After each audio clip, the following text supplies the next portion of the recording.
Okay. Okay, Yeah. thank you very much. I'd like to call the meeting of the Norwalk Pension Board to order and review the minutes of the previous meeting. I got one comment. Can you hear me? Yes, Okay, on page 4, it said Mr. Pirro, they spelled my name with one R. I think after 20 years, they get it right, Charlie. You would think so. On page 2, are you done, Charlie? Yep, I'm set. That's the only thing I had. I've got one thing on page 2 where it talks about the approval for change of beneficiary. In the third paragraph down, I don't recall saying that, so I'd like to just strike out Mr. Kramer asked and just pick it up where Mr. Pirro started. I don't remember saying anything about a benefits handbook or highlighting board approval. So I want to strike that out. Okay, we could strike that out. We'll vote on that. Any other changes? If not, is there a motion to accept the minutes I with the move we changes accept them suggested? as changed or as amended. A second. All in favor? Aye. Aye. Opposed? Nope. Are there any public comments? We do have one person from the public. I don't know if they want to speak, but if you do, please raise your hand electronically now, and I will unmute you. Chairman Nash, no, I do not see anyone with their hand raised. Excellent, thank you very much. Approval of the pension applications. Jerry, do we have you up there? Yes, I am. Can everyone hear me? I believe we can. Very good. We have 3 applications to submit to the board this evening. The first one is on behalf of Penny Arvanatakis, special ed aide with the Board of Education. She is 65, therefore she's eligible for a regular pension. She has elected option 3, giving her a monthly annuity of $1,031.66, annualized to $12,379.92. The second one is on behalf of Patrice Klein, also a nurse with the Board of Education. She is 62 and is also eligible for a regular pension. She also has elected option 3, giving her a monthly benefit of $1,328.74, annualized to $15,944.88. And the final one is on behalf of Deborah Chiarletta, dispatch supervisor with the police department. She is 66, eligible for a regular pension. She elected the standard option, giving her a monthly benefit of $2,703.51, annualized to $32,442.12. I had one quick question on the form. It probably doesn't make a difference, but I noticed on the contingent beneficiary of the second applicant, and she named Thomas Klein and Margaret Merrick as contingent. I understand all that. What I don't get is the yes or no question. What's that asking there? Do we know? Let me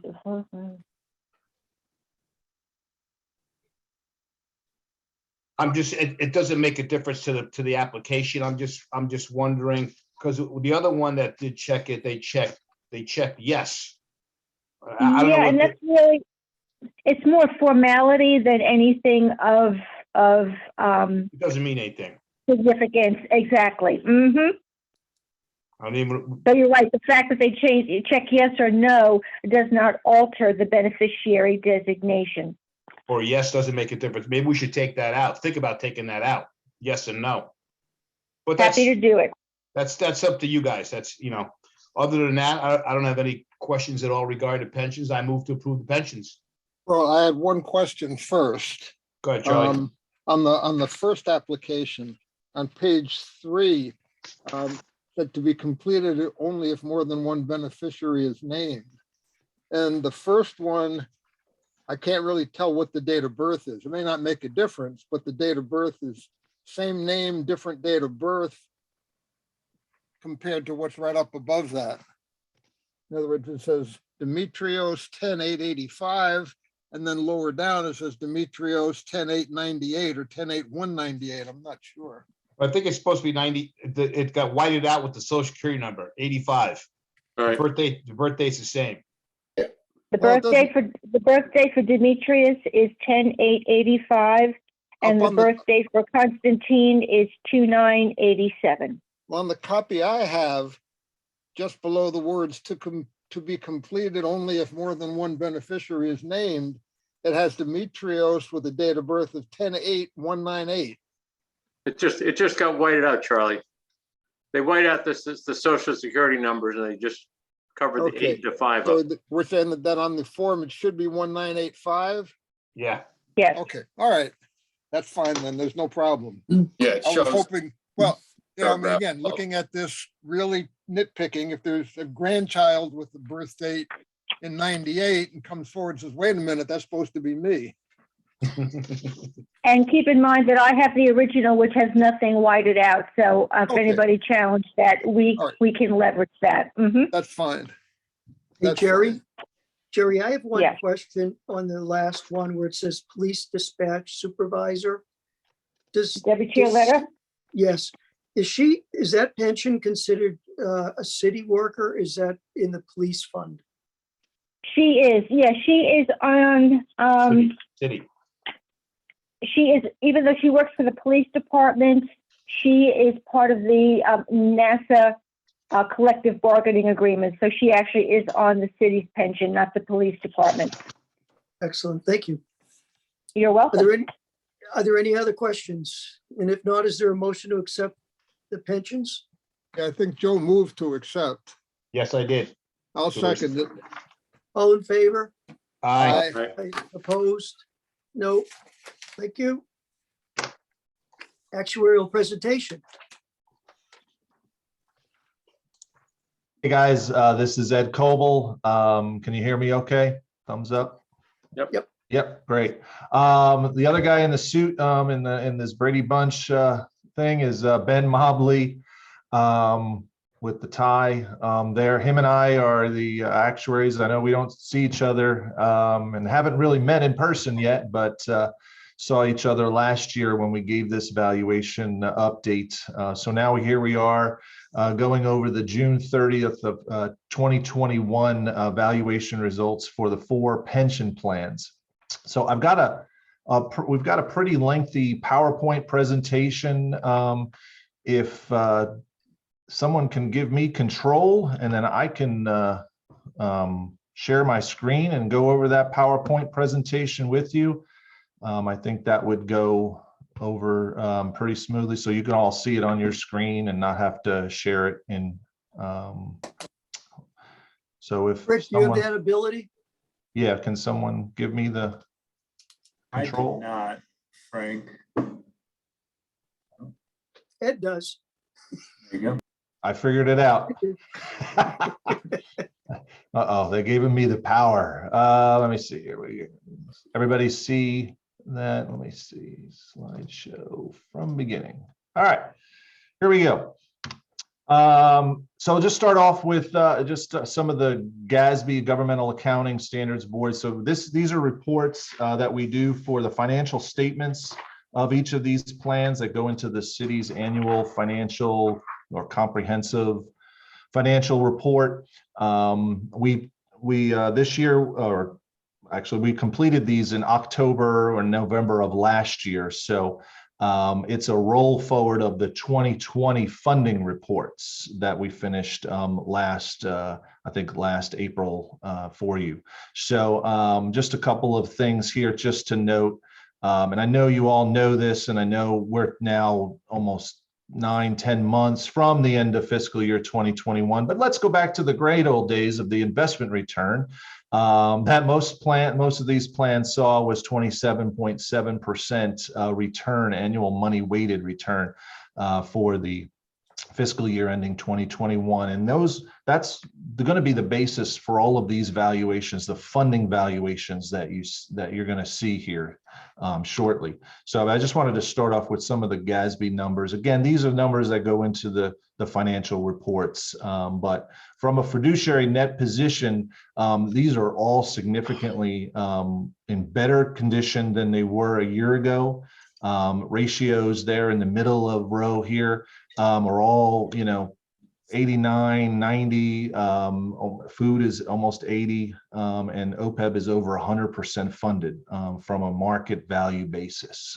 So looking very, very good going forward. Let's get into the funding numbers, because this is where we, as actuaries, we like to spend a lot of our time. And basically, the end all here is we're trying to tell you how much to contribute in this fiscal year or the next fiscal year in order to keep the funding of the plan and the benefits that are paid to those retirees in good condition. So so what we do on a funding basis is we use a 5-year smoothing approach on our assets. So we're not valuing the liabilities to the assets at a market value basis like we do in the GASB. We use a 5-year smoothing of those numbers. So on that basis, we had a 10.2% return. So we're valuing that 27% return over the next 5 years. So we're seeing it good this year, but we're like saving that great return as a rainy day fund, if you will, because markets haven't been as great for the next 4 years. So it really helps the funding over a longer basis and keeps the volatility that you could see in the contribution requirements. We don't want to come here and tell you, for the city's plan, you need to put in $6 million this year, $9 million next year, $5 million. You want to have more smooth approach when we come to value the contributions. So that's why we use that approach. The unfunded liability, so this is the difference between the assets and the liability decreased. This is considered, compare it to like a mortgage. This is the debt. So that decreased by $5.3 million from last year. So we made a lot of progress in paying off this. And we're going to go through all of these details. These are just kind of some of the highlights. We decreased 5.3 in total. 6.4 was due to investment experience, 2.3 due to a demographic experience, and then it's offset by about $3.4 million due to the discount rate change that we're getting down to 6.5% by 0.125% every increment. So in 2 more years, 2 more vals, we're going to be down to that 6.5% is where our target is. The funded ratio for this plan increased almost 2.5%. So again, on an actuarial value basis, this is almost 80%. You saw on the GASB basis, it was over almost 90%. So again, that's where we're trending towards if our returns are good over the next few years, is that 90% over the next 4 or 5 years. And the actuarially determined contribution amount is 6.7, which is lower than the number we shared with you last year. So again, able to increase our funding and actually put in less money next year. So that's great news for this plan. Just a little bit of background on the city's plan. This is a closed plan to active members. So we lost about another 40 active members this year. So we went from 346 to 306. Again, all of these numbers are as of June 2021. So this number today is probably much less than that. And we've got about 735 retirees in this plan. Payroll's going down as well, 22.5 million in payroll and about 17.6 million. That's going up in benefits payments going out to those retirees. So we calculate a liability for all of those members. So that total liability is $273 million down here at the bottom of the pie chart.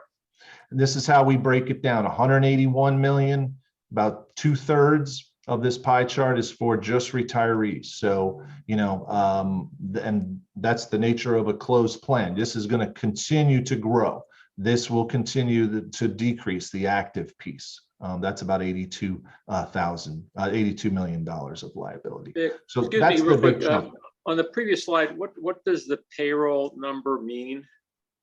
Payroll is the compensation that we get from staff for the 306 active members as of June 30th of 2021. So that was their pay as of that fiscal year end. So these are, so Frank, the employees are still funding this, correct? Even though it's closed? Yeah. It's Frank. closed, but remember, there's still people who are employed and active in this pension plan, in the defined contribution plan, Okay, it's closed just to new employees. Yep, right? got it. Oh, sorry. Yep, got it. Yeah, so these are all people that were hired Yep. before 2012. Got Yeah, it. Yep, so they're yep. still in the plan and they're contributing, 6% for this plan of their pay is going into this plan to fund their benefits. Got it. So so we got liabilities, let's look at the asset side. Again, this is just a graphical look at of what a great return we did have for fiscal year end 2021. We went from 198 to $242 million in market value. The green line is the smooth actuarial value. So this is what we're valuing the contributions and the funded ratio based on. And you can see it's obviously we're only showing 5 years here, but it is a much smoother line.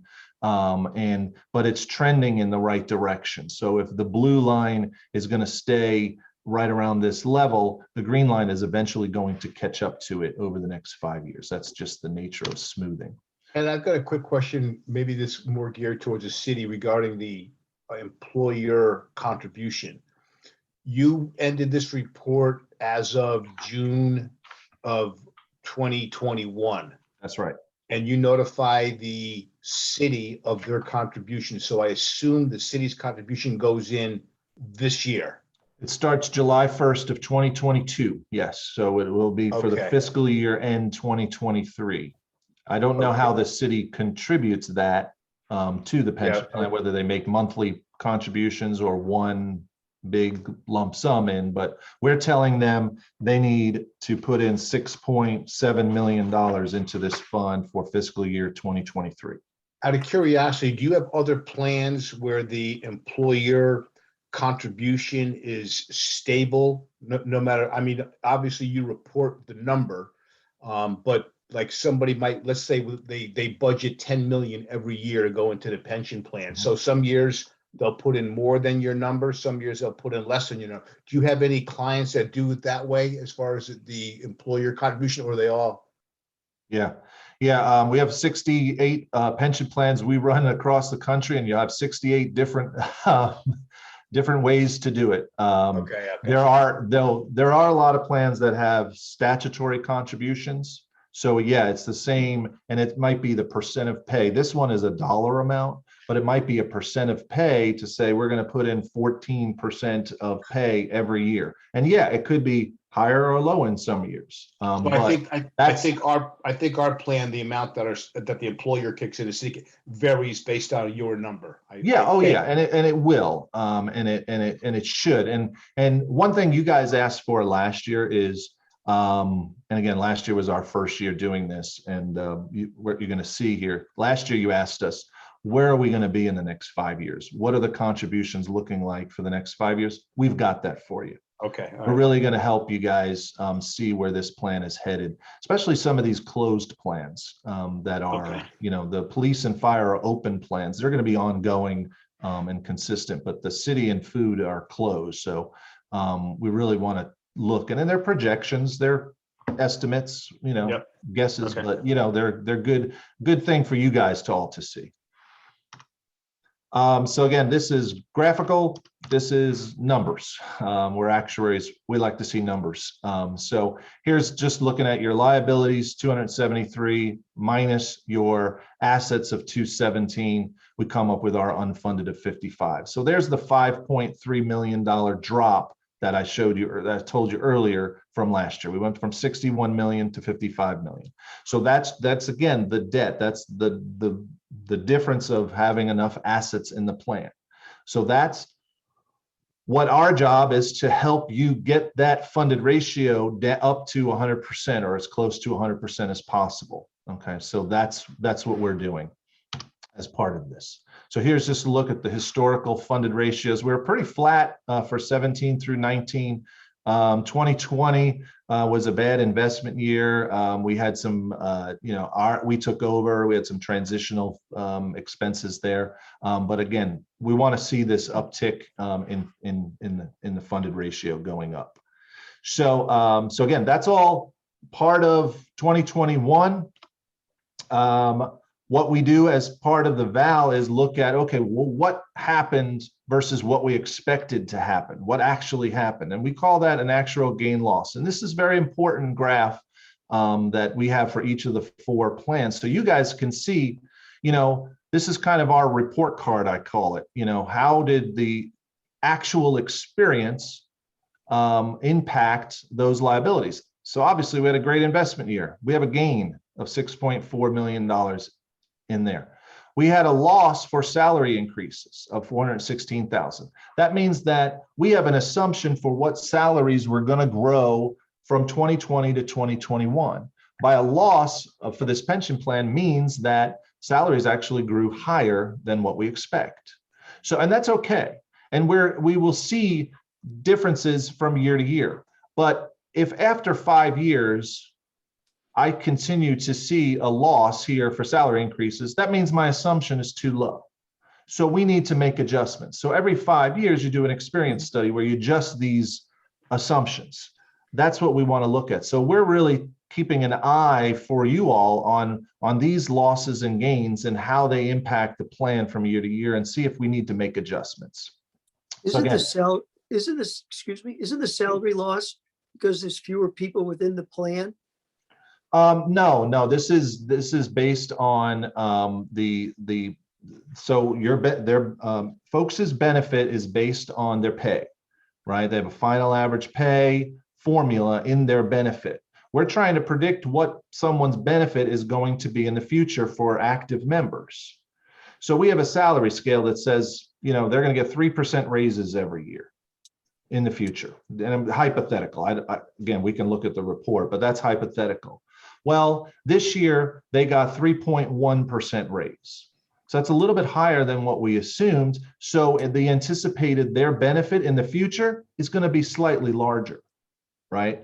Because they got a bigger raise than what we anticipated. So their benefit in the future is going to be a little bit bigger than what we assumed a year ago. So it doesn't have anything to do with how people left the plan. It's the people that are still there from year to year. So what was your assumption and what was the actual? You mentioned 3 and 3.1. Were those the numbers or was it something different?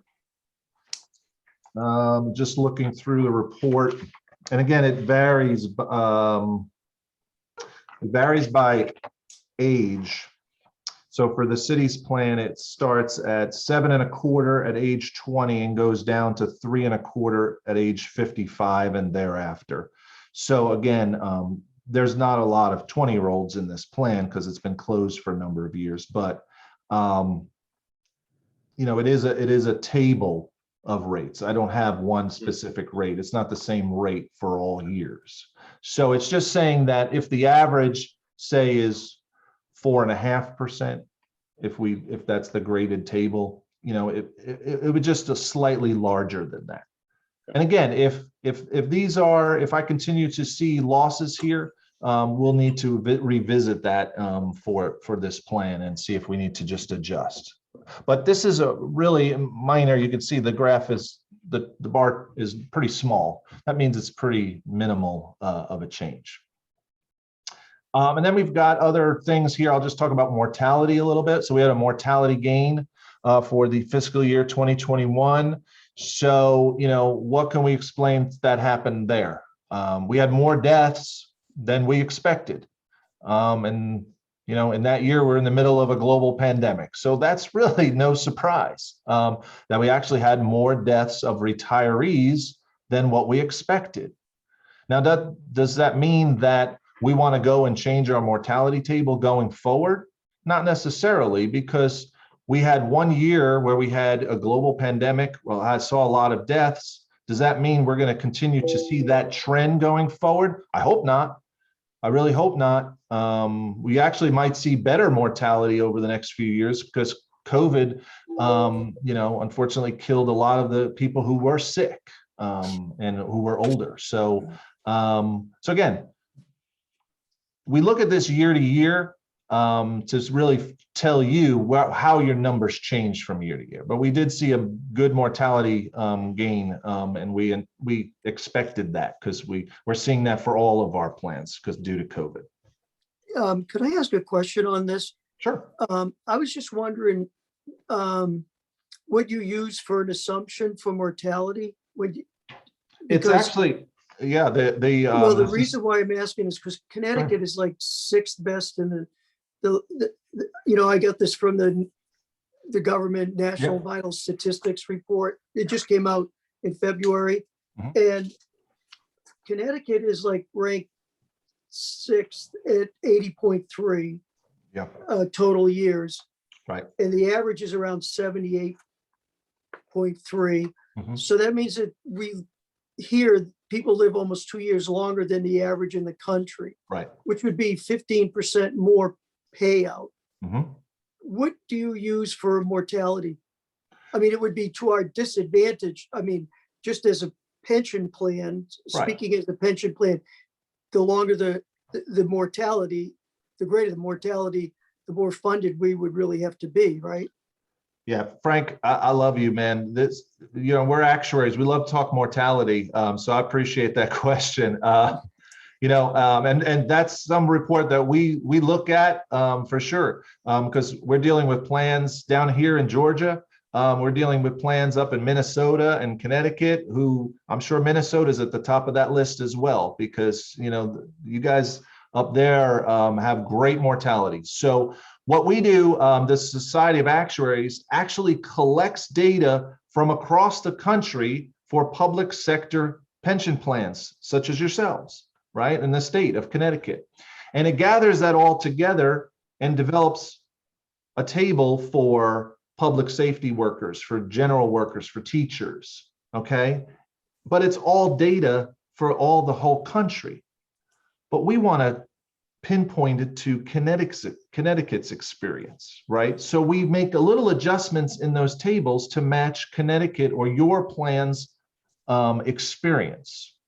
So again, it's a set table that's done by the Society of Actuaries and the IRS, but it's bent.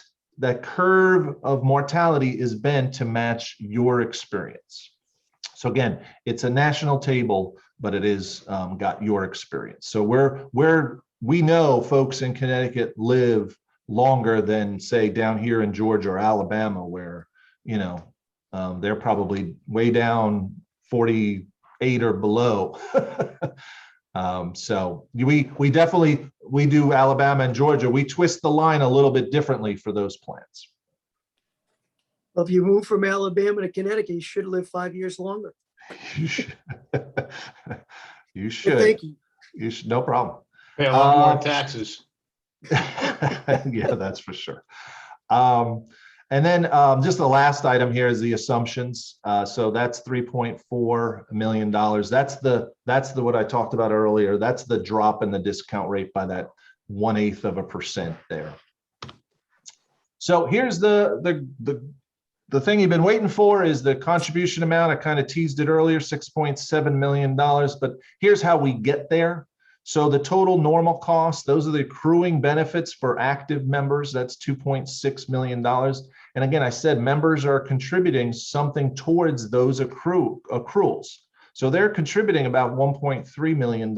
So the city is only on the lam for $1.3 million. They've almost split it in half, that cost between for their total accruals. So the city pays 1.3, the member pays $1.3 million of those accruals for next year. We have a little administrative load we add on, but then here's the big chunk of it is paying down that $55 million unfunded accrued liability. You're setting that up as a 15-year mortgage this year. So that requires, and that's a calculation, actuarial calculation, or you can put it into a financial calculator with 6.875% interest or 6.75% interest, and you get $5.16 million is needed this year. Okay, and that will be needed over the next 15 years to be able to pay off that $55 million. Just similar to your mortgage. You're paying interest, you're paying principal on it, that part. We adjust that for inflation to get it up to the next fiscal year, or interest, and get it up to the next fiscal year. So that's how we develop our 6.7. And it is, as you can see, about a $200,000 drop from the previous year. So this will be for fiscal year 2023. Since you brought it up, what are you assuming for interest rates going forward? The 6.75%. Okay. Yeah. So we use whatever interest rate you're assuming for your discount rate, just to tie it all together. So that's how we stand today. Let's look at how we look over the next 10 years. Okay, so this is a little busy of a graph. We've got axis on the left and right-hand side. On the left, and the columns are your ADEC, or your actuarially determined employer contributions. And here we are, fiscal year 2023. Here's the $6.7 million I just told you. The normal cost is the blue, the unfunded piece of the liability is the green. And here's your funded ratio, which is on the right-hand side. We're at just under 80% funded. So what we're seeing as we recognize those asset gains that we just got over the next 5 years, the trend is that we're gonna see a drop in our contribution for this plan to just over $4 million here in about 4 years from now. And the funded ratio jumps right up over 90%. So this is what an actuary wants to see. As your advisor, seeing that trend, that increasing trend, that's what we want to see for a very healthy pension plan. And then we kind of hover around 90 to 95. Again, the mechanism in place is to pay it off and get to 100% funded in 15 years, right? So we're not going to get to 100% funded until that 15th year. So this shows 10 years. So another 5 years will be after this graph ends. Will be paid off. And So go ahead. what's the future market assumption? Return assumption? So this includes the drop from 6.75 down to 6.5, and then it continues 6.5 there forward. Okay, so this will be relatively, if we do 6.5% or better going forward, we should, the expectations is this profile should be realized. Yeah. I mean, you guys really did a great job of recognizing and getting more conservative, and you've done it in a very prudent manner of going down gradually instead of going one fell swoop of dropping your discount rate. So, that was a great decision back a few years to do that, to really enable a lot of smoothing of contributions into the plan. But now you're getting there, and you see the benefits of getting more conservative in your markets now. Hopefully we can beat 6.5 every year, and we get this to 100% funded even faster, or our contributions needed or even less going forward. But you can see, potentially we could see contributions in the $3 to $4 million range versus the $6 to $7 million range. Do you do any sensitivity analysis to, what would this look like if instead of 6.5, we got 5.5? Or Yeah, James, that's a great question. Hold on, I've got that as the last slide. Okay. So if you just bear with us while we get through this, because I want to talk about something that I'm going to kind of make you have you think about with the closed amortization basis. So we're going to get there eventually, where I throw in a negative 20% return in a few years. One thing, by the way, the amortization was changed a few years ago when Tom Hamilton was finance director, because we did drop like 0.25%. And so that they didn't have to continue to add as much money, they changed the amortization. And this is hats off. I don't know if the board knows this. So at one point when I was talking to Henry, I said, well, this is what they did in the past when we kept dropping it. And he said, no, we're not going to do that. We're going to continue on this path. Because what we did was we changed the amortization. We'd gotten it down to like 20 and then it jumped back up to like 25. Right? You've probably seen pension plans do that. Oh, yeah.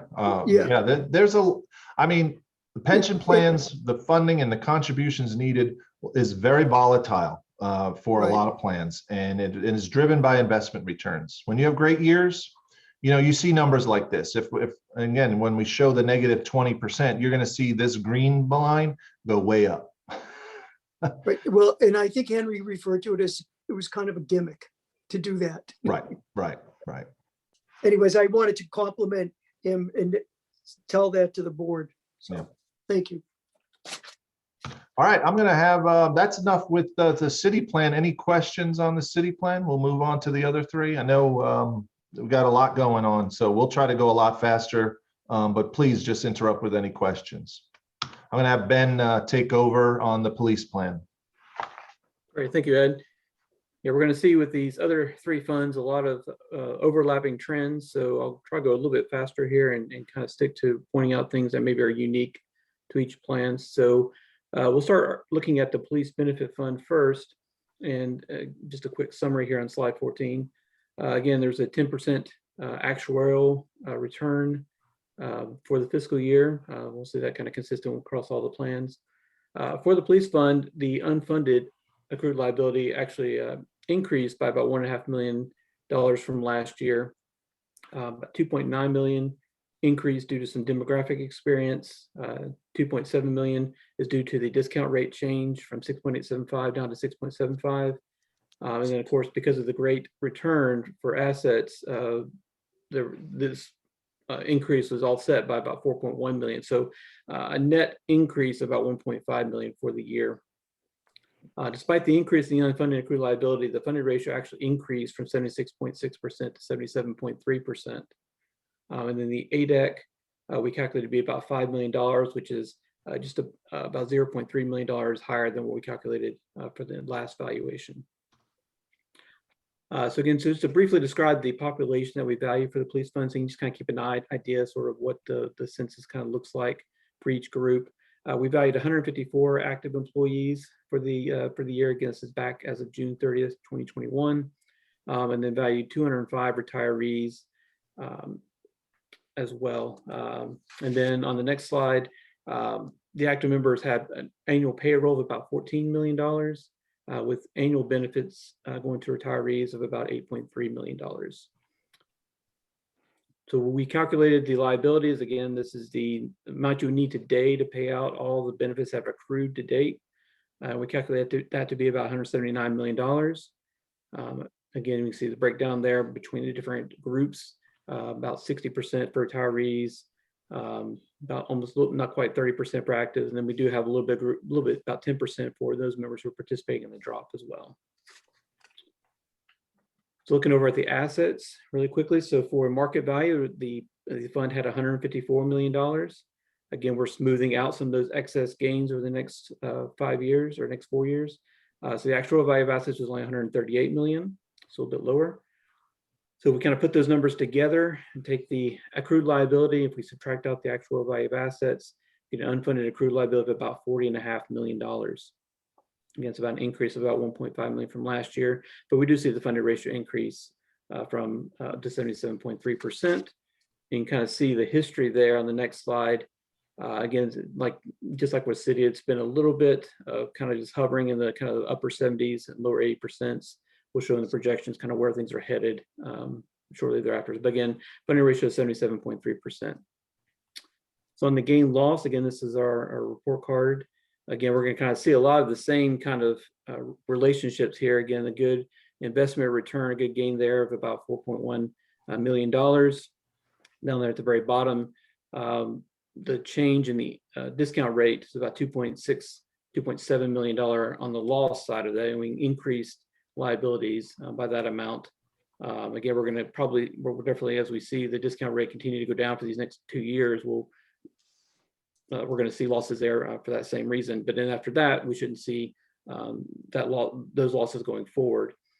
I will point out the other there is a little bit larger than it was for the city, and just to give an explanation for what's going on there. You'll see this for both police and for fire. Just now that we've had another year of working with the data, we have a little better understanding of how the data works. When it comes to the form of payment that retirees are paid out, the police and firemen automatically have their spouses covered in case that they decease. Their spouses can continue to draw a portion of their benefit going forward.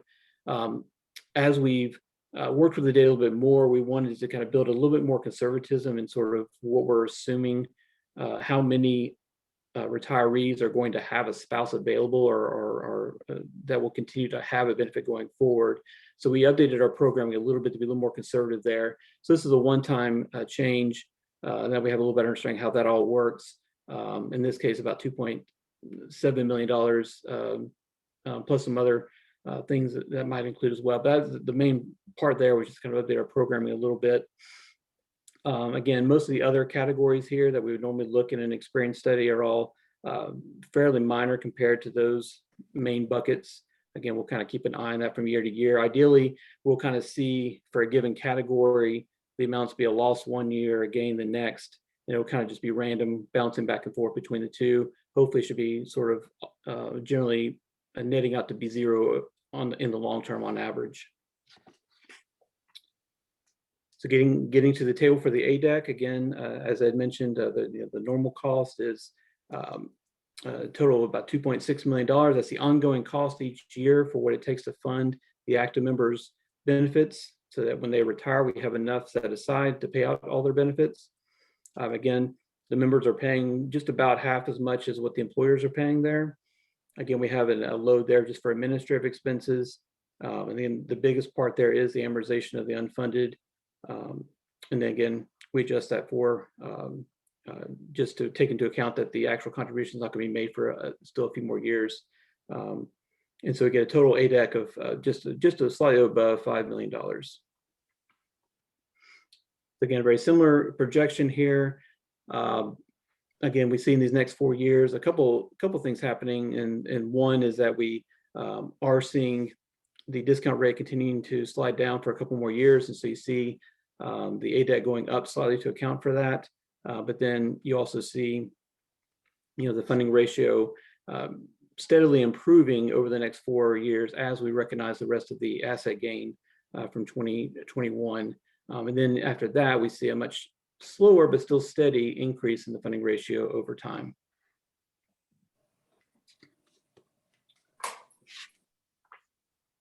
And then moving on to the fireman's plan, a lot of these two plans are very similar in many ways. So we're going to see a lot of the kind of similar items going on here. But again, 10% return on actual value basis. For the fire plan, the unfunded liability increased by $2.7 million from last year. Again, a little bit slightly more of a demographic experience, a little more of an increase in liability due to demographic. About $2.1 million increase due to the discount rate change. And again, the great asset return helped offset this by about $3.6 million. So again, the net change in unfunded was about just $2.7 million. In this case, for this plan, the funding ratio did slightly decrease from 82.3% to 81.6%, but still above 80%, which is great. And then the ADEC we calculated to be $3.3 million, which is an increase of about $0.4 million from the last valuation. So again, to briefly describe this fund's plan and what this population looks like, we had 115 active members, 165 retirees, with payroll for the active members being about $10.8 million, and the retirees having annual benefits about $7.4 million. So when we run these through our program and we look at their benefits going forward, we calculate a liability of $146 million. Again, the breakdown there is very similar to the police plan. On the asset side, the market value for the fund, for the fireman's fund, was $133 million. Again, on an actuarial value basis is 119 million. So when we subtract that from the liabilities, we get an unfunded accrued liability of $26.8 million. Again, so it's about an increase of about 2.7 from the last valuation. The funded ratio did decline just slightly. Kind of a little bit similar of a history, recent history, although this one is maybe a little bit more of a steady decline. Maybe it looks to be leveling off here. Again, funded ratio of 81.6%. We'll show a projection here in a little bit of where that's headed going forward.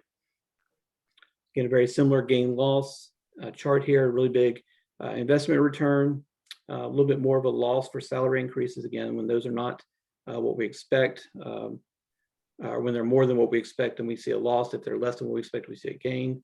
Again, even though we have an annual assumption for salaries, we kind of know in the real world that salary increases don't really happen regularly every single year, that a lot of times there's a few years, maybe there's no increases, and then there's one year where there's maybe a bigger than normal increase to kind of catch up a little bit.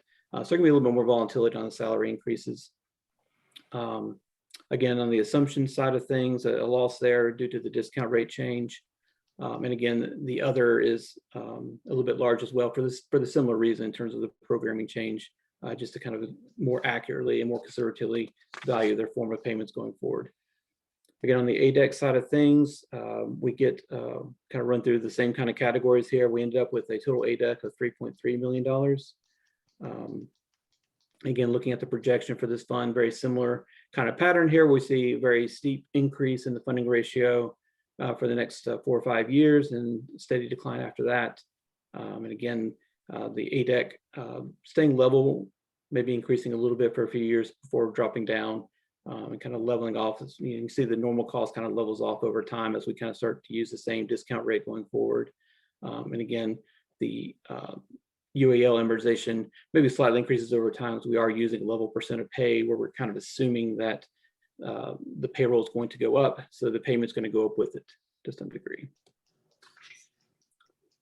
And then the last plan will be the food service employees plan. Here we saw the unfunded liability decrease about $331,000. And this plan is much smaller than the other three, so the amounts are going to be a lot smaller here. Because of the investment experience, we saw the unfunded decrease about $94,000. We actually saw it go down another $291 due to demographic experience. But again, because of the discount rate change, some of that was given back, about $54,000. Again, so for a net decrease of $331,000 in the unfunded. So here the funded ratio actually increased a little bit more so than the other plans, from 66.6% to 74.5%. One of the things about a smaller plan is there can be a little bit more volatility, as fewer people can have a bigger swing on things. And we calculate an ADEC for this plan of $225,000, which is a decrease from last year of about $37,000. So again, this plan, like the city plan, is closed to new hires. So we just have the current set of active members and the retirees, and sort of as they decrement out of the system, that's sort of all we're really funding at this point. We're not introducing new members going forward. So you can see that for the valuation, we valued 50 active members, which is down from 70 active members back in 2017.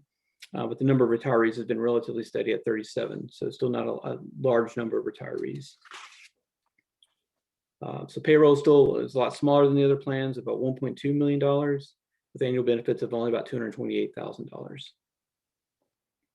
So we calculate the liability, it's pretty small as well, $4.3 million. A little bit different mix of actives and retirees in terms of who's sort of accounting for that liability.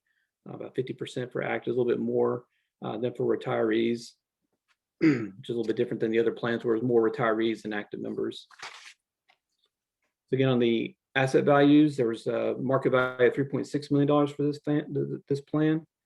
Again, on actuarial value basis, $3.2 million. So when we subtract that from the liability, we get an unfunded accrued liability of just about $1.1 million. Again, that's a decrease from last year of about $330,000. And again, the funded ratio for this plan, as you can see, is a little more volatile. On the next slide, again, smaller plan, more can happen in a given year that can kind of magnify the effects a little bit. So a little bit more of an increase for this plan recently, up to 74.5% in the most recent valuation. And we kind of see this in the gain loss as well. Again, the amounts that we're seeing here are not really very large relative to the size of the plan, but just because it's fewer people, unexpected events can have a bigger impact on sort of what we're seeing. But again, we have again the same kind of large investment return gain, same kind of assumption loss down at the bottom there. For this plan, we did see some gains on salary. So salaries were a little bit less than what we expected them to be from last year. I will point out here, like in the city plan, we didn't see this as much with the fire and the police plan, but we did see a pretty large gain for mortality. So again, a few more deaths than what we expected for the year. And again, the same thing for withdrawal as well, which is perhaps another COVID-related event, although certainly in the data, we don't really get that level of detail in terms of whether something was really COVID related or not, but just given what's been going on in the world, we can draw some general conclusions that are at least have suspicions about that. For the ADEC, again, we have the same components there. When we get a total ADEC of $225,000, which is a decrease from last year. Again, looking at the projection going forward, maybe a little bit more pronounced here, a little bit steeper of an increase in the funding ratio. And we kind of see right away that the contributions kind of go down pretty steeply, or maybe not quite as steeply at first, but after about 4 years, drops off and really goes down over time. Again, as a plan is closed and as people leave the plan for one reason or the other, there's less than liability that still needs to be funded. So the amount that needs to be set aside, it goes down over time. And again, you see that the normal cost as well, that as our active members finish out their career and enter retirement, there's less and less that needs to be set aside to kind of fund those future benefits going forward. And then I'm going to turn it back over to Ed to kind of raise that one issue we wanted to just kind of put before the board, just so you can kind of start thinking about it. Great. Thanks, Ben. Appreciate that. Any questions so far through anything? You'll notice we've gone through 4 pension plans. I know this board kind of oversees the OPEB, the other post-employment benefits as well. We are not yet done with that report. We got a late start this year. You know, that one's done every 2 years. We got a late start. Wasn't able to get data from the Board of Ed as quickly as we would have preferred. So again, we got a late start, but we've got preliminary results right now that I can probably share, but I know my team will hate me for it, but again, 2 years ago, we were looking at a contribution of about $10 million into this plan. That was when the plan had $100 million. It now has over $140 million. So I'm really anticipating that contribution requirement coming significantly down. If you remember from the GASB numbers, this plan on a market value basis was over 100% funded already. So, you know, I think we're going to see something in the range of $3 to $5 million expected contribution. So a real big significant drop in that contribution expectation. And OPEB is always more volatile than in pension because it has that claims experience. And what we're seeing in the last few years is folks didn't go to the doctor as much as maybe they would have for other specialties,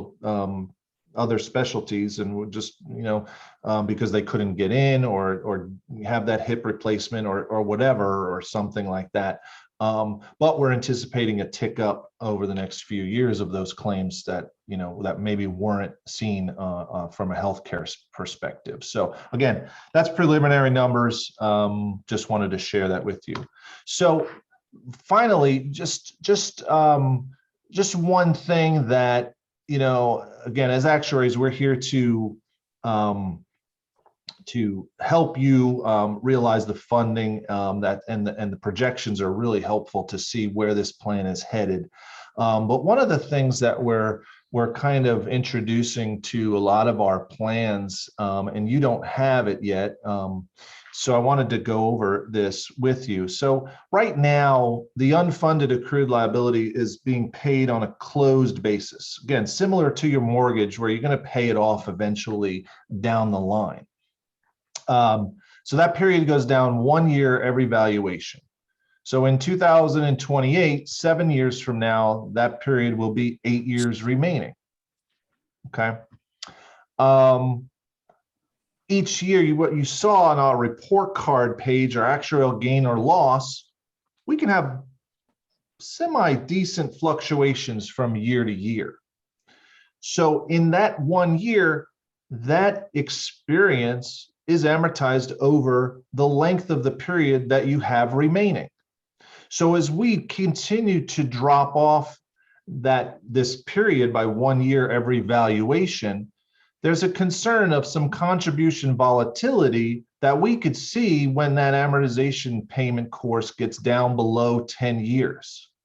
Because if we have another 2008, 2009 market loss, and our amortization period is, say, 2 years, we have to pay that unfunded piece off in 2 years.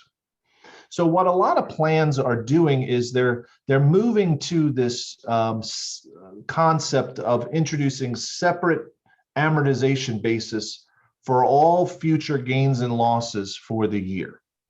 So we're recommending that the board consider, doesn't have to make a decision today, but start to think about things like this by dropping the period every year. It could bring in some volatility into the contributions over the years. So I got a little example just to show you is if the experience is a negative 20% return in 2028 when we have 8 years remaining. So here we are. This is just for the city plan. So this is the graph of what you saw earlier that I presented, where we saw the funded ratio going up and then getting towards 95% in 2032. And here are the contributions that I did. Now they're a lot lower, and the reason why is because I wanted to keep the same scale on the left-hand side for the next graph. So the next graph you're going to see is if we get a negative 20% return in 2032. So you're going to see what the contribution does and what the funded ratio does. So in 2028, which is fiscal year, the contribution for fiscal year 2030, we have a loss. So we have a contribution goes from 4 million to 6 million. And so that piece is amortized over 8 years, that loss. And then we have a big increase to 9 million in 2031 and then 13 million in 2032. And the funded ratio drops below 80%. It was almost 95% there, or between 90 and 95, and it drops precipitously. What year was the loss again? 2028? Yeah, it's 2028, but that's for the val year, for the fiscal year, but the contribution would go in for fiscal year 30. And this scale is based on the contributions for fiscal year, based on fiscal year. So you see that jump here from 29 to 30, and it's smooth, and it's going to continue to increase. Okay. So that's if we were over a closed 15-year period. I'm sorry, I'm sorry, I jumped ahead. So it's going to $13 million if we're on the current basis. Okay. Sorry, I jumped ahead. So this next slide is to say, well, what if we do all future gains and losses over a closed 15-year period? You see how that smooths that increase a little bit over. So now instead of paying for that 20% negative experience over 8 years, we're now going to pay for it over a 15-year period. So again, we're still in the same boat here as a funded ratio. We get a negative 20% return, we're going to be dropping, our funded ratio pretty significantly. But you see the contribution is a little bit more smooth. Yes, it's going to go up. We're going to need more money to pay for that investment loss for sure. But it's a little bit more smoother, and I think probably a little bit budgetary allowed or capable by the city. to say, well, we could go from 4 million to 8 million or 9 million, better than going all the way up to 13 million possibly. So again, this is something that we do for a lot of plans I've started to introduce now. We want to be on a closed amortization basis. We don't want to be refinancing the mortgage every year. So we like that closed basis. But when you get down to less than 10 years on your amortization period, you're just, by doing this, you're going to potentially bring in a little bit more volatility into your What other contribution requirements. I'm sorry? This is one lever that we have to prevent a huge increase in funding. What are other levers that we might have? We're going down to 5.5%. Yeah, I mean, that's right. So that's the other, yeah. I mean, that's sort of the, what are our choices? We can do nothing, we could do this, or we could do what else? Put more money in or keep decreasing the discount rate. Right. One or the other. Yeah. No, there's another solution possibly, is that we could, just like before, like I had mentioned before, how Tom Hamilton had extended the amortization period. You could say, well, instead of, we have, 8 years left and we're going to go to 15 years instead of 8. That's not illegal. No, it certainly is not. And so therefore the contributions would come right back down and the volatility would be reduced. Right. We just like to see continuity between gains and losses. So if you have a loss, you shouldn't spread that over or amortize that over a different period than if you had a gain. You don't want to recognize a gain in 2 years and a loss in 15 years. We want to have you have to have some consistency, or the folks out there that are auditing this and that kind of stuff get kind of angry with you.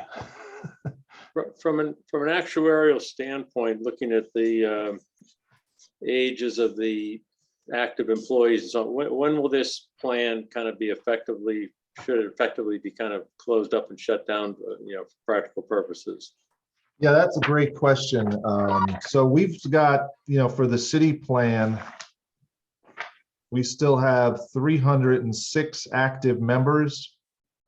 You've got 3 people that are between age 30 and 34.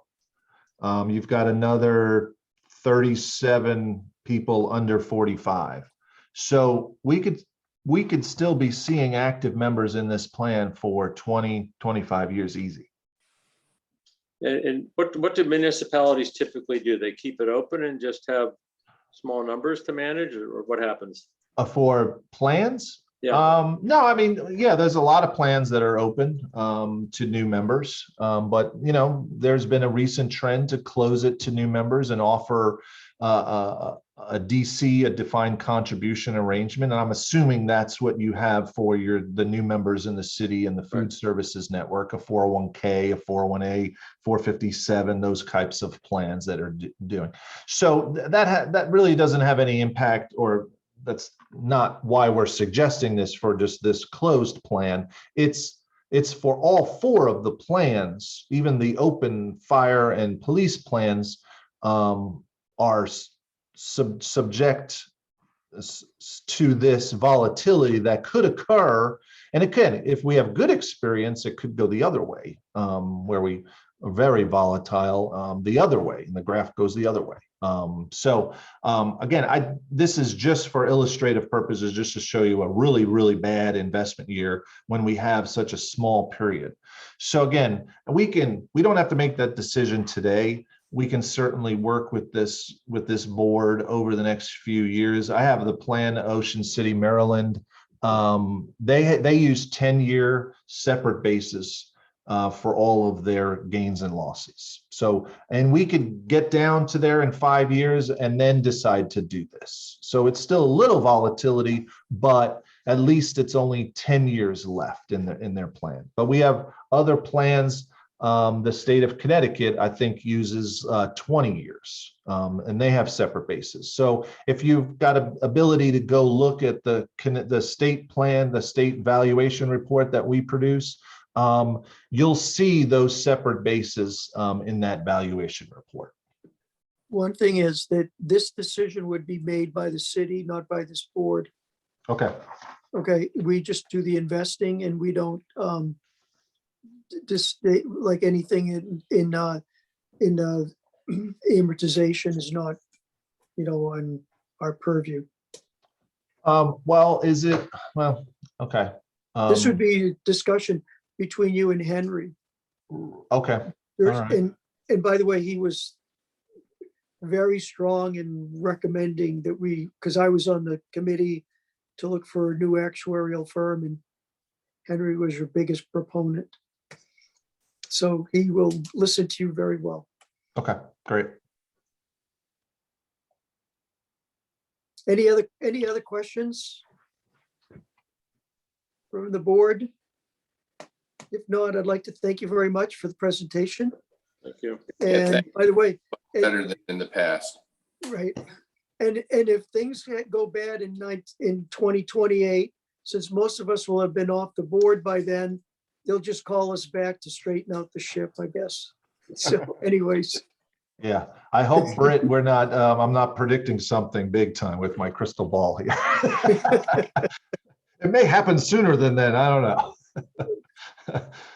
okay. Thank you. Thank you, guys, I appreciate Thank you it. very much. Thank you. Britt, performance report? Or any discussion? Does anybody want to have any discussion on this, on the actuaries? And if not, we can move on to the performance review.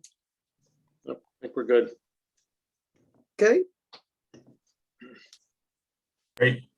Before I start, Frank, I did want to ask the board, I know we surveyed all the managers about Russia exposure and sent along a note regarding some of the OFAC regulations that we saw come through.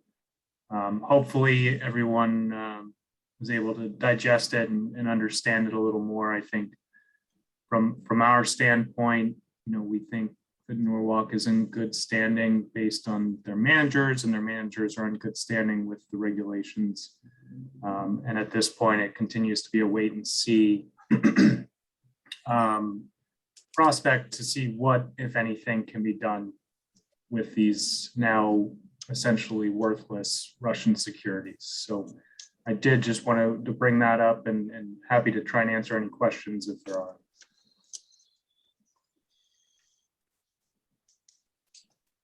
any questions? No, I think it's pretty good. I think Thank pretty you. clean, pretty clear what's going on. Okay, great. So I will touch on the February performance. As you know, February, Russia invaded Ukraine, so volatility really spiked.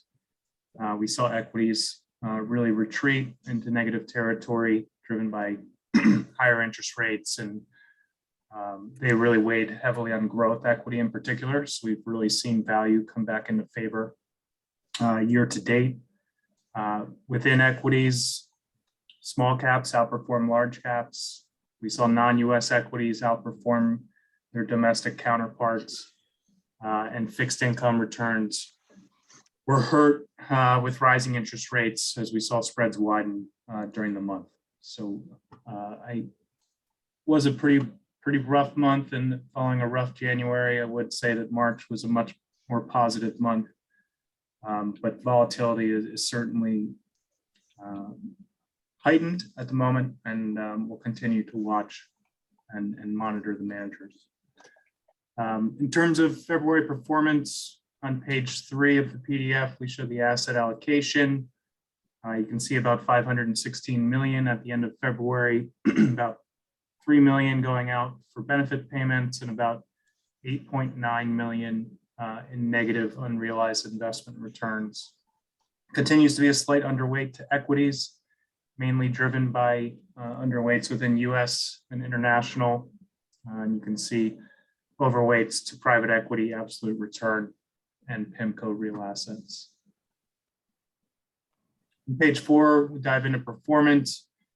You can see within US equity, your active managers continue to do very well. LSV has done exceptionally well since going through a very rough period for deep value. And you can see Columbus Circle continues to do well on a relative basis, but you can see how much growth has really been hurt since really the end of last year. Within international equities, I know we had Artisan in last month. They did better in February or in January. February, mediocre, which has really hurt their track record over longer periods. Silchester continues to do well. They're virtually flat through March in a really tough, volatile market environment. You can see BlackRock on an absolute basis down pretty significantly at 16%. We had them in February. And if you recall, a lot of that underperformance has been stock selection in Asia and specifically China that has hurt relative performance. Your long short managers have done slightly better than some of the public equity. ABS in particular has done a decent job of limiting downside in such a volatile market. Blackstone, on the other hand, has had a really tough time fiscal year to date, mainly driven by some of their equity exposures. And if you recall, they got hurt in early 2021 in the short squeeze that we saw. So we'll continue to monitor Blackstone closely. Private equity delayed, but you can see strong absolute performance over the trailing year and longer periods. And then finally on page 5, you can see fixed income, given the rate environment.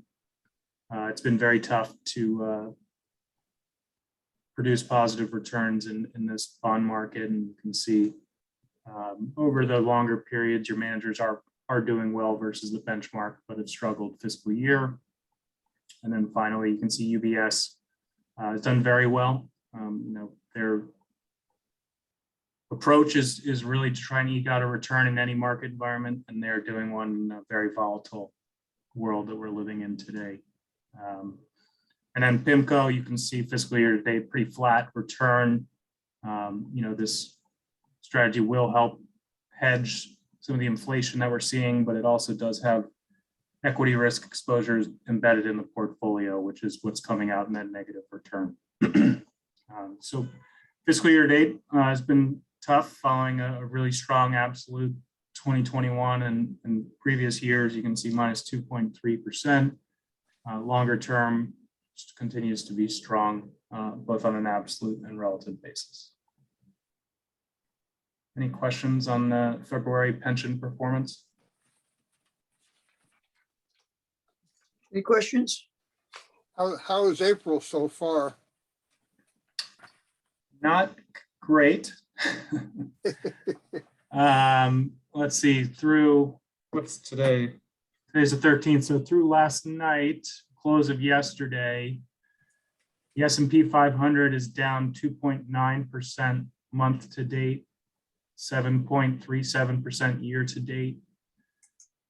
We have seen value across the cap spectrum significantly outperform growth. So the Russell 1000 value down about 0.6% versus the Russell 1000 growth down over 5.3%. Fixed income down about 2%, and internationally similar, down around 2 to 4% in April. So, we're coming off pretty unbelievable 7 to 10 year run. We have a lot of geopolitical uncertainty. And I think, now, while we can't predict how this will play out, staying with the asset allocation and making sure that we continue to think about the portfolio strategically and less tactically is always important in these volatile times.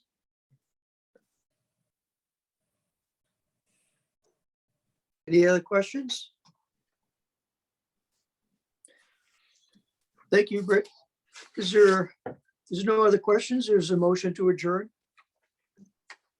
Move to adjourn.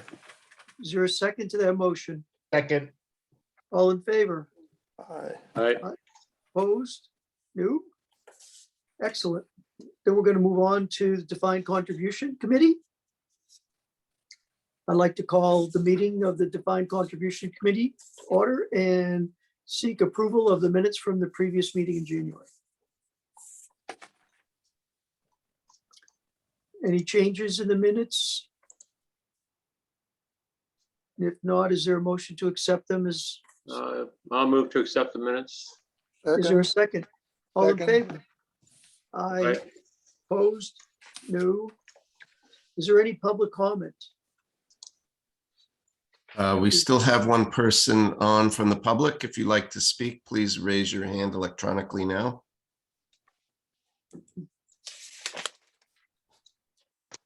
I don't hear anyone, so if there isn't, then we will move on to performance. Britt, do you want to take it Great. away? Thanks, Frank. So you have the DC report open on page 9 of the PDF. 401A asset distribution, you can see about 11.5 million, of which about 90% is in the target date funds. So good to see high utilization there. If we turn ahead to page 11, on the bottom of the chart, we just show some of the changes in fund values, and this includes market movements, contributions, movements within funds by participants, and you can see consistent with the high allocation to target date funds. That was the most increased area of the plan within the 401A, followed by some of the index funds. And then on page 12, just showing some of the contributions from participants. You can see in the top right, about 70% of new contributions going to target date funds. And then on the bottom of the page, you can see quarter to quarter how participants are allocating.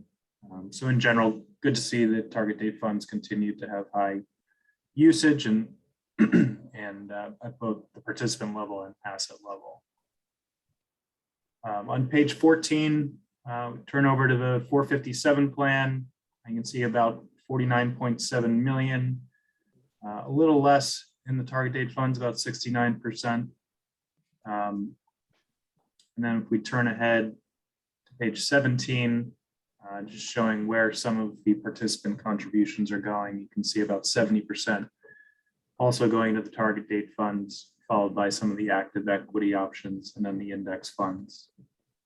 And you can see on the bottom of page 17, the historical allocation of contributions. And as you know, the 457 plan is a voluntary plan for participants, and many of the participants are much older, and you can see they're much more active in where they're allocating funds quarter to quarter. On page 19, we highlight target date fund performance. You can see the American funds had a very strong quarter and year. Quarterly returns ranging from about 3.8% up to about 6%, 6.2%. And you can see relative to both the benchmarks as well as peers, very strong returns. And you can see that play out over the 1-year period as well, where absolute performance has been really great, over 9% for the income fund and the 2010 fund, up to well over 17%. So strong performance from the target date funds. And then on page 20, just showing performance for the individual options. The index funds at the top of the page continue to adequately track their benchmarks. So no concerns there.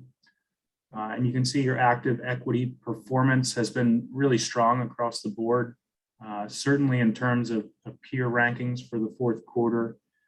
You can see the JP Morgan Equity Income Fund bounced back quite well, and performance ended up positive for the year. The MFS Large Cap Growth Fund, you can see they underperformed, but rank extremely well versus peers. I think one thing to highlight you can see the Russell 1000 growth index for the quarter ranking in the 9th percentile of growth fund peers, and really across the board over these time periods. The growth index has been virtually impossible to beat. And the name concentration that is embedded in that, and that tech concentration and MFS is more of a growth at a reasonable price. And they're going to have a slight underweight to tech compared to that benchmark. But overall, good performance. And you can see GWK has had a great year and continues to do very well. And the MFS International Equity Fund had a very good quarter and strong returns over longer periods. And then you can see fixed income and stable value. While MetWest struggled for the quarter, they have protected over the trailing year and no concerns in terms of their longer term performance. So overall, I think the managers and the DC plans are in good shape and continue to perform well. Any questions? Thank you.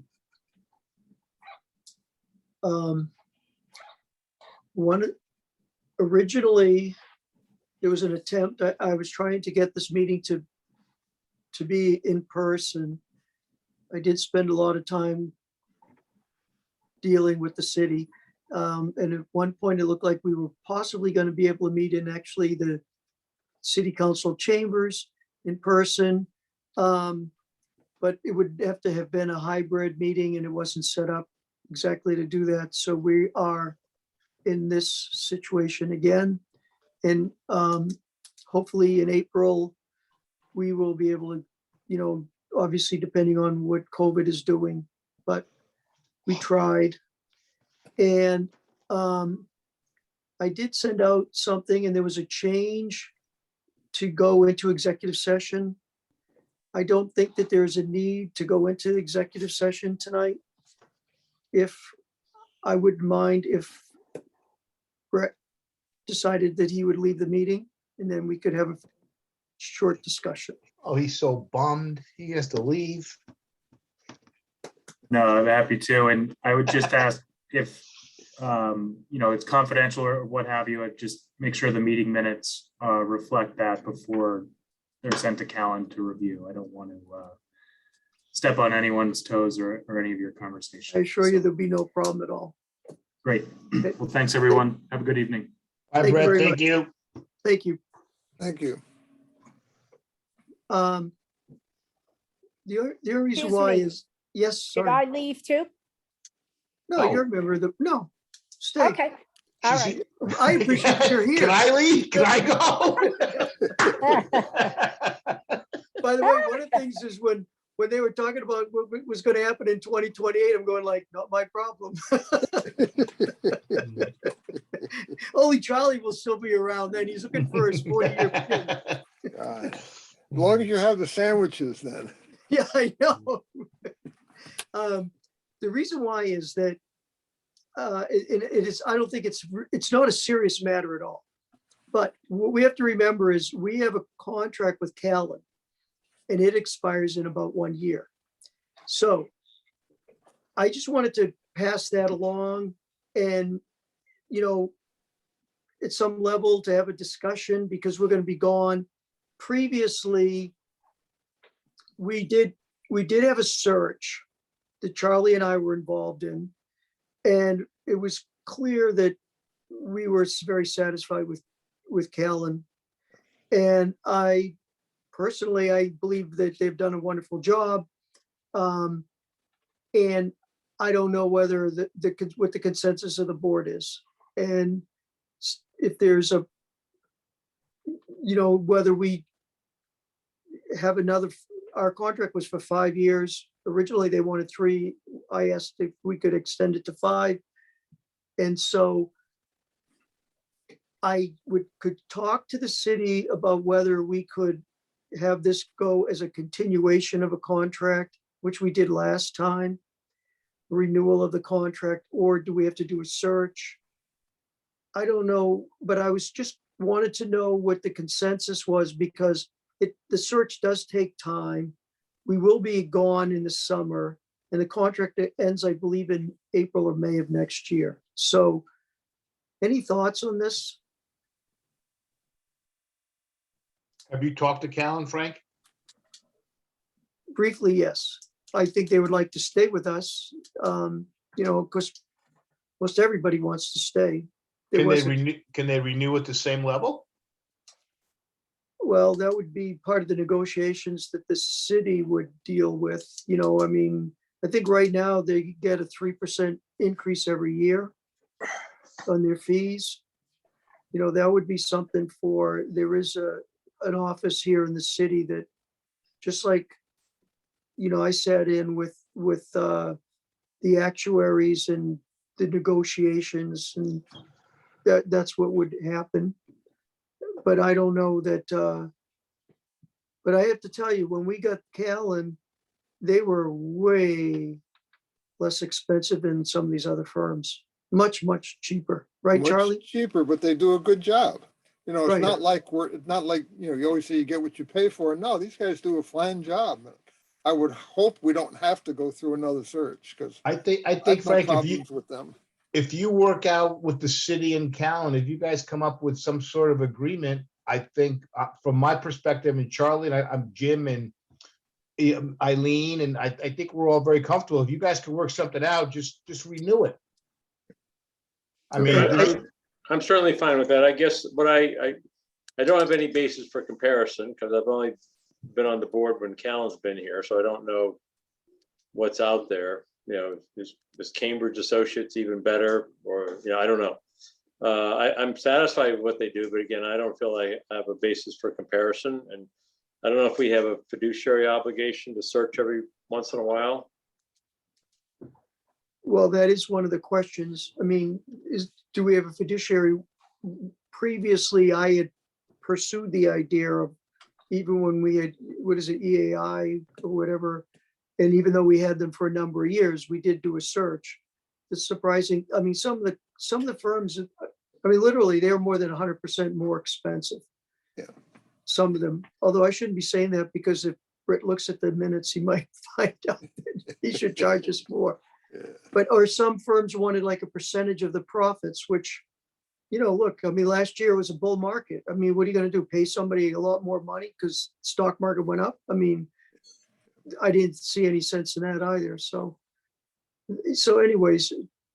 That was really the gist of the search, that the other firms we looked at weren't significantly better, wouldn't do anything more than Callan does, but they would have charged a lot more. And we just saw no basis for doing anything but going with Callan. I suspect if we did a search, we'd find the same thing now. I mean, if you want to just cover your bases and do an informal, search just to go on record informally, I don't know, just to cover but I don't personally think you need to do that. But Jim brings up a good point about, do we have a fiduciary responsibility? I mean, Right. I get that. Right. And that is a consideration. I get that. But we can't really do it in an informal manner, I don't believe. I think it would have to go to the city. They would send out a prospectus. Yeah. Then companies would reply, Yeah. and then they would work it down to, like, we did 5 different firms. Hey, Frank, let me ask you a question. The last time, I mean, they've been with us 5 years. This will be 5 years, Callan?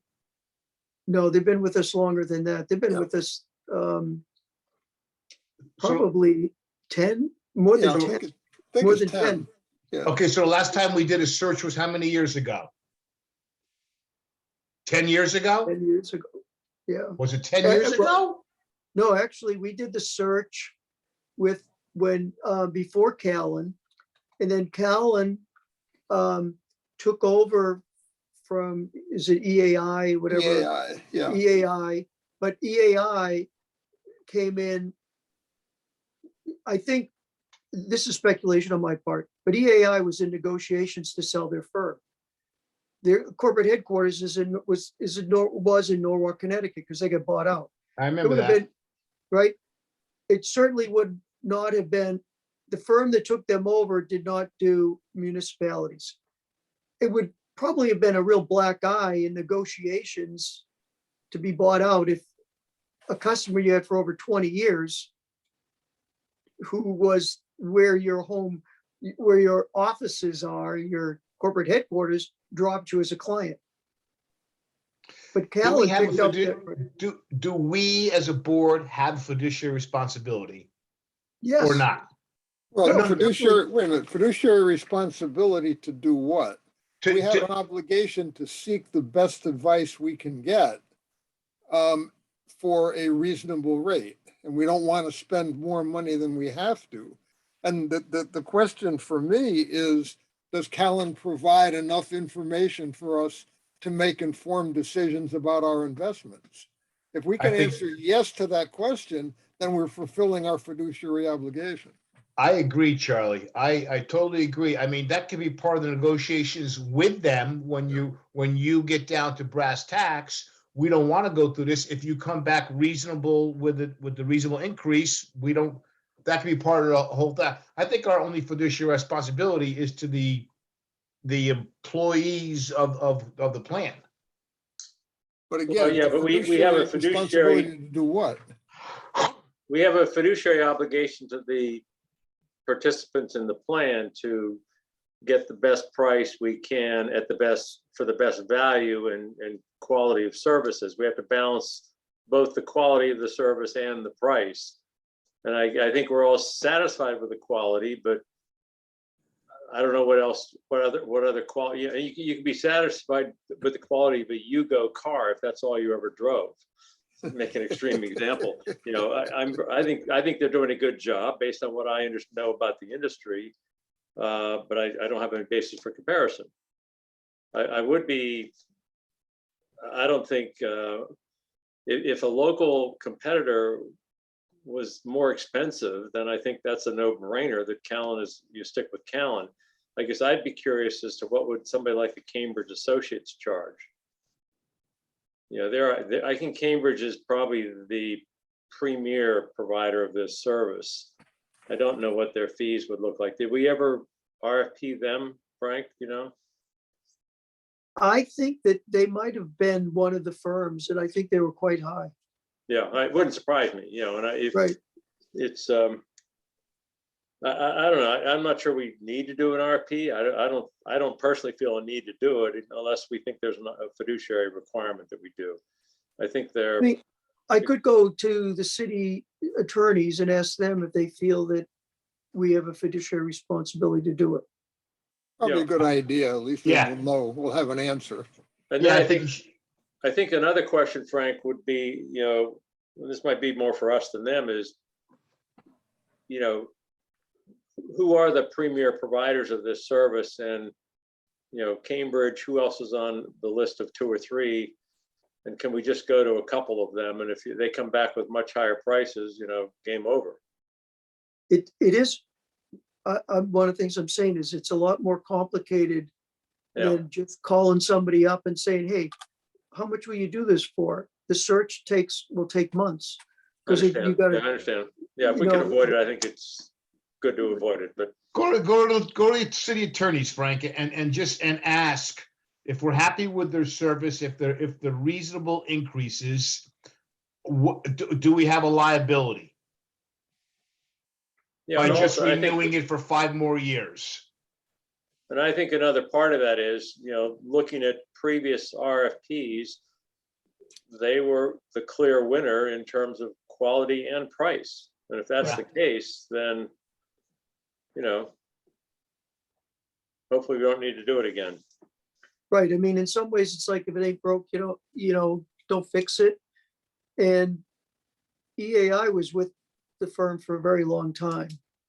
Hey, And by Frank, the way, the what- fees that we pay Callan, correct me if I'm wrong, come out of the pension plan, right? They don't get paid by the city.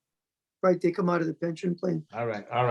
And they're about 300K, is that right? Something like that? I think a little less than that. Okay. One of the things that was interesting, by the way, EAI also was the actuaries. And so when we went to,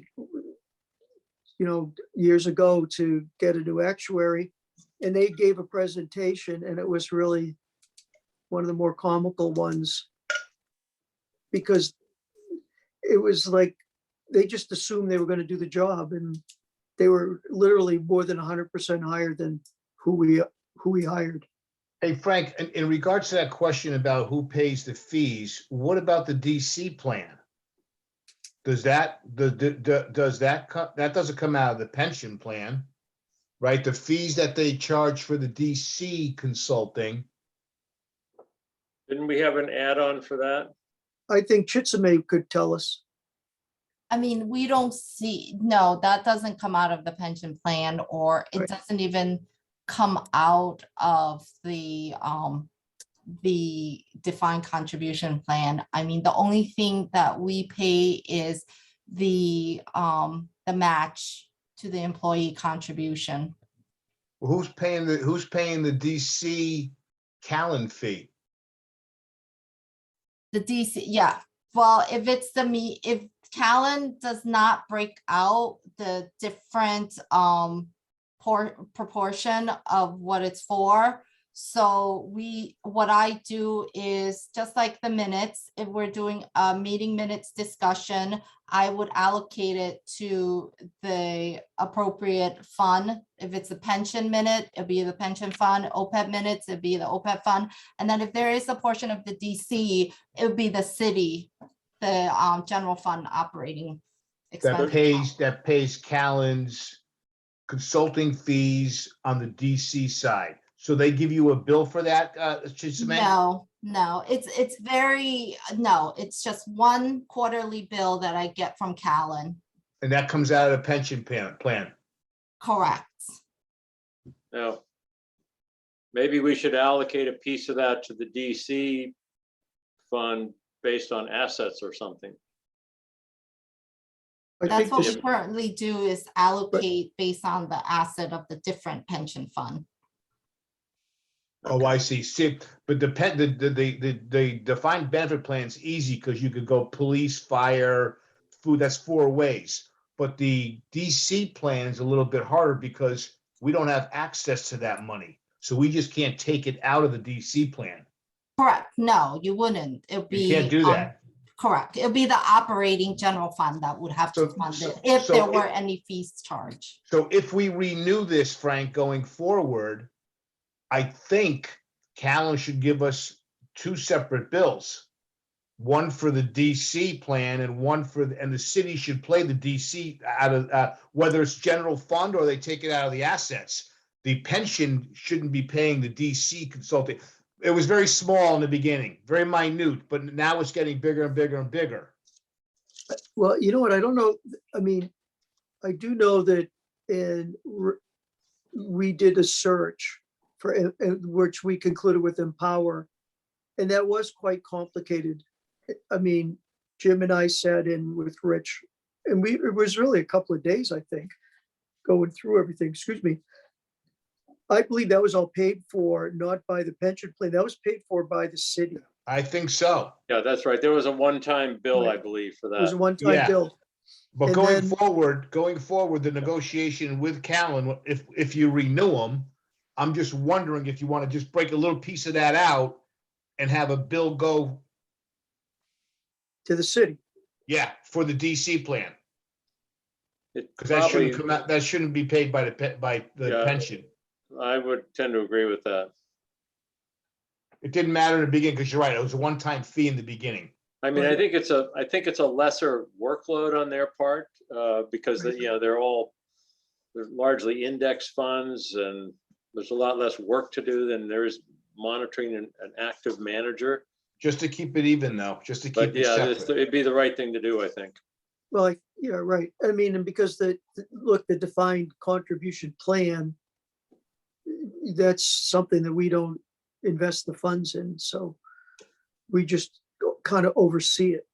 So Frank, I think you should go to city attorneys and find out if we have a fiduciary responsibility, and if we renew them for 5 more years, is there a liability factor? And then as we negotiate with Callan, have them give a separate bill for the DC.